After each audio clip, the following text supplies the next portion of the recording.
یا رحمانو یا رحیم بے حق کے بسم اللہ الرحمن الرحیم. اگر کسی کا کوئی مسئلہ کسی بھی قسم کا حل نہ ہو رہا ہو نا تو نبی فرماتے ہیں کہ تسبیح پڑھا کرو. اگر کوئی مسئلہ حل نہ ہو رہا ہو اور اچانک کوئی مصیبت آ جائے تو کوشش کرو کہ ایک کم سے کم تسبیح پڑھو 100 مرتبہ. کیا؟ یا رحمانو یا رحیم بے حق کے بسم اللہ الرحمن الرحیم. یا علی، پھر دوڑا رہا ہوں. یا رحمانو یا رحیم بے حق کے بسم اللہ الرحمن الرحیم. نبی فرماتے ہیں کبھی مشکل پڑ جائے یا رحمانو یا رحیم بے حق کے. آپ بھی ادھر آ جائیں، ادھر آ جائیں، کوئی بات نہیں، دیر سے آئے تو کیا ہوا، ادھر آ جائیں. کہ جناب یا رحمانو یا رحیم بے حق کے بسم اللہ الرحمن الرحیم. نبی فرماتے ہیں کبھی مشکل میں پڑ جاؤ تو یہ تسبیح پڑھو. حضور کے ایک صحابی تھے زید بن عبداللہ، وہ کلمہ پڑھ چکے تھے نبی پاک کا اور یہ تسبیح منبر پہ سن چکے تھے. سفر پہ جا رہے تھے کہیں اکیلے گھوڑے پہ سوار. اچھا پہلے زمانے میں گھوڑے پہ اونٹ پہ ایک ہی راستے سے لوگ جاتے تھے. ایک راستہ پیدل والوں کا ہوتا تھا، ایک سوار والوں کا ہوتا تھا. تو یہ آہستہ آہستہ سفر کر رہے تھے. اچانک راستے میں ان کو تھکاوٹ محسوس ہوئی، نماز کا بھی ٹائم تھا. تو انہوں نے کہا چلے میں گھوڑے کو باندھ کے کسی درخت کے ساتھ اور تھوڑی دیر آرام کر لیتا ہوں، نماز پڑھ لیتا ہوں. نماز پڑھ کے وہ آرام کر رہے تھے، آنکھ لگ گئی، تھکے ہوئے تھے زیادہ. تو اچانک محسوس ہوا تھوڑی دیر کے بعد کہ ان کے ہاتھ پیر بندھے ہوئے، رسیوں سے ہاتھ پیر بندھے ہوئے. آنکھ کھلی، گھبرائے، ہاتھ بھی بندھے ہوئے، پیر بھی بندھے ہوئے. اب جو نگاہ پڑی تو ایک بندہ تلوار لے کر ان کی گردن اڑانا چاہ رہا ہے. انہوں نے ایک دم کہا بھائی میں نے تمہارا کیا بگاڑا، تم کون ہو، میری تمہاری کوئی دشمنی نہیں ہے. اس نے کہا دشمنی یہ ہے کہ تم نے عبداللہ کے یتیم کا کلمہ پڑھا ہے. یاد تھک گیا آپ. دشمنی یہ ہے کہ تم نے عبداللہ کے یتیم کا کلمہ پڑھا ہے، لہٰذا میں تمہیں قتل کروں گا کیونکہ مجھے اس سے دشمنی ہے جس کا تم نے کلمہ پڑھا. اور اس نے تلوار اٹھائی. اس کو اچانک یاد آیا کہ نبی نے ابھی تو جمعے میں فرمایا تھا کہ مشکل پڑ جائے تو پڑھو یا رحمانو یا رحیم بے حق کے بسم اللہ الرحمن الرحیم.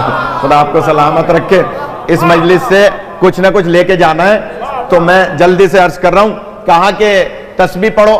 اس نے جلدی سے اتنے وہ تلوار مارتا 3 دفعہ پڑھ لیا جلدی جلدی. یا رحمانو یا رحیم بے حق کے بسم اللہ الرحمن الرحیم، یا رحمانو یا رحیم بے حق کے بسم اللہ الرحمن الرحیم. ابھی تلوار آئی نہیں، 3 دفعہ پڑھ لیا. اچانک ایک آواز آئی خبردار. اس نے تلوار چلانے والے نے مڑ کے دیکھا، تھوڑے تھوڑے پہاڑ تھے، تھوڑے تھوڑے درخت تھے. اس نے کہا کوئی مجھ پہ حملہ نہ کر دے، تیر نہ مار دے. لہٰذا تھوڑا سا دوڑا دیکھنے کے لیے کہ کون ہے جو مجھے خبردار کہہ رہا ہے. اتنے میں اس نے دے دھڑا دھڑ تسبیح پڑھ لی. تھوڑا سا خدا آپ کو سلامت رکھے. بھائی پریشان تو تھا نا. دے دھڑا دھڑ یا رحمانو یا رحیم بے حق کے بسم اللہ الرحمن الرحیم، یا رحمانو یا رحیم بے حق کے بسم اللہ الرحمن.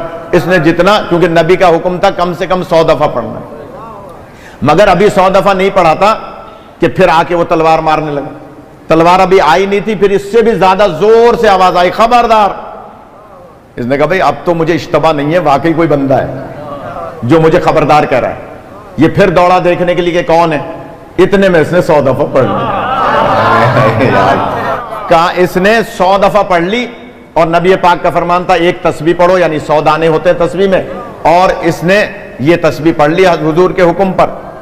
اب جب یہ 100 دفعہ پڑھ چکا اور وہ پھر واپس آیا، اس نے ادھر اس نے 100 دفعہ ختم کی، ادھر اس نے اس پر تلوار چلا دی. جملہ کہہ رہا ہوں، کتاب میرے پاس موجود ہے، ابھی چل کے کوئی دیکھنا چاہے دیکھ لے. ابھی تو خیر میں یہاں سے کورنگی جاؤں گا، صبح کوئی آ جائے نماز فجر کے بعد میں دکھا دوں گا، پتہ بھی چل جائے گا نماز پڑھتا ہے یا صرف اعتراض کرتا ہے. غور فرما رہے، یہ پتہ بھی چل جائے گا. یعنی کتاب میں دکھا سکتا ہوں، فجر کی نماز کے بعد آ جائے کوئی بھی کہ جناب جیسے ہی اس نے 100 دفعہ مکمل کیا اور اس نے ادھر سے تلوار چلائی، تلوار اس پہ چلائی، گردن اس کی اڑ کے دوسری طرف. خدا آپ کو سلامت رکھے. کتاب میرے پاس موجود ہے. اب جب گردن اس کی اڑتی بھی گئی اور تلوار دور جا کے گری اس نے اچانک دیکھا ایک نقاب پوش ہے، یا اللہ یا اللہ، ایک نقاب پوش ہے جو اس کے ہاتھوں کی رسی کو کھول رہا ہے. اس کے ہاتھوں کی رسی کھلی، اس نے جلدی سے اپنے پیروں کی رسی کو کھولا کہ میں اٹھ کر ان کے قدم چوموں کہ جنہوں نے میرے قاتل کو قتل کر دیا. میں تو جملے ہی کہہ سکتے نا، جس نے میرے قاتل کو قتل کر دیا. لہذا ابھی وہ اپنے پیروں کی رسی کھول کے اوپر دیکھتا ہے، وہ نقاب پوش غائب، یاد نقاب پوش موجود نہیں ہے. حیرت میں جلدی سے اپنے آپ اوسان ٹھیک کیے، اپنا سامان اٹھایا، گھوڑے پہ بیٹھا تیزی کے ساتھ. اب آگے سفر کرنے کے بجائے واپس مدینے آیا. تھوڑا سا جاگ جا، واپس مدینے آیا. جب مدینے سرکار کی خدمت میں پہنچا، کہا سرکار آپ کی بتائی ہوئی تسبیح سے آج میری جان بچ گئی، لیکن ایک بات سمجھ میں نہیں آئی کہ ایک گھوڑا سوار آیا تھا جس کے چہرے پہ نقاب تھی. نبی فرماتے ہیں ابھی دکھاؤں تو پہچان لوگے؟ جان لے جانا چاہ رہا ہوں، خدا آپ کا سلامت رکھے. کہا ابھی دکھاؤں تو پہچان لوگے؟ کہا سرکار کیسے نہیں پہچانوں گا، وہ تو میرا محسن ہے. کہا یا علی ذرا چہرے سے نقاب تو ہٹا.